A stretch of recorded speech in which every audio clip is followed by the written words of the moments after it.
Hello বন্ধুরা, আজকের ভিডিওতে তোমাদেরকে দেখাবো তোমরা একটা মোবাইলের স্ক্রিনে ডাবল ট্যাপ করে কীভাবে স্ক্রিনটাকে বন্ধ করবে, ঠিক আছে? সেটা কিন্তু যে কোনো ফোনেই কিন্তু হয়ে যাবে, অর্থাৎ যে কোনো মোবাইলে সেটা হবে এই সিস্টেমটা। তো তার জন্য তোমাদেরকে কী করতে হবে, ডাইরেক্ট চলে যেতে হবে তোমাদের মোবাইলের সেটিংসে, ঠিক আছে? তো আমারটা হচ্ছে এমআই মোবাইল। তোমরা চাইলে কিন্তু তোমাদের যে কোনো মোবাইলে কিন্তু এই সেটিংসটা করে কিন্তু তোমরা ডাবল ট্যাপ করে বন্ধ করে নিয়ে নিতে পারো, ঠিক আছে? তার জন্য কী করবে, সর্বপ্রথম চলে যাবে তোমাদের মোবাইলের সেটিংসে, ঠিক আছে? তো আমি চলে গেলাম মোবাইলের সেটিংসে। সেটিংসে যাওয়ার পর কিছুক্ষণ উপরের দিকে এরকমভাবে স্ক্রল ডাউন করবে। স্ক্রল ডাউন করার পর তোমাদের সামনে একটা অপশন দেখা যাবে, এই যে দেখতে পারো এখানে অপশনটা always on display and lock screen, ঠিক আছে? এটাতে আমরা ক্লিক করে দেবো। এটাতে ক্লিক করার পর এখানে দেখতে পারো অনেকগুলো অপশন কিন্তু তোমাদের সামনে শো করবে। তো তোমরা কী করবে, কিছুক্ষণ উপরের দিকে এরকমভাবে স্ক্রল ডাউন করবে। স্ক্রল ডাউন করার পর এখানে দেখতে পারো একটা অপশন দেখা যাচ্ছে double tap and turn off, ঠিক আছে? ডিভাইস ইজ লক ইট। তো এটাকে যদি অন করে দিই, আমাদের কাজটা কিন্তু হয়ে যাবে। ডাবল ট্যাপ করলে কিন্তু স্ক্রিনটা বন্ধ হয়ে যাবে, ঠিক আছে? যদি তোমরা এই যে ডাবল ট্যাপের অপশনটা যদি না পাও, তাহলে তোমরা কী করবে আমি দেখিয়ে দিচ্ছি।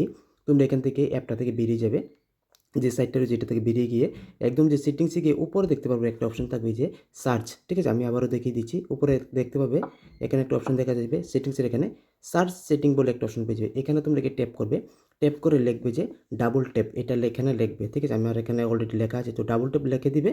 লিখে দেওয়ার পর কিন্তু তোমাদের সামনে কিন্তু এরকম কিন্তু ডাবল ট্যাপের যে অপশনটা সেটা কিন্তু শো করবে। এই দেখতে পারো উপরে কিন্তু ডাবল ট্যাপের অপশনটা কিন্তু চলে আসলো।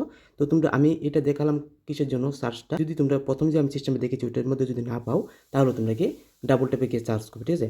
সার্চ করার পর এটাতে তোমরা ক্লিক করে দেবে।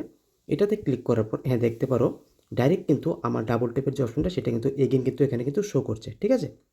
তো আমি কী করবো, এটাকে জাস্ট একটা ক্লিক করে অন করে দেবো। তো আমি এটাতে একটা ক্লিক করে দিলাম। ক্লিক করার পর কিন্তু আমার কিন্তু ডাবল ট্যাপ অপশনটা কিন্তু অন হয়ে গেল, ঠিক আছে? তো আমি এখন এইটা থেকে বেরিয়ে যাব। তো আমি এখান থেকে কাট করে দিচ্ছি। কাট করে আমি বেরিয়ে গেলাম। বেরিয়ে যাওয়ার পর আমি তোমাদের সামনে কী করবো, এখন স্ক্রিনটাকে বন্ধ করে দেবো, ঠিক আছে? তো আমি এখন স্ক্রিনটাকে অফ করে দিলাম।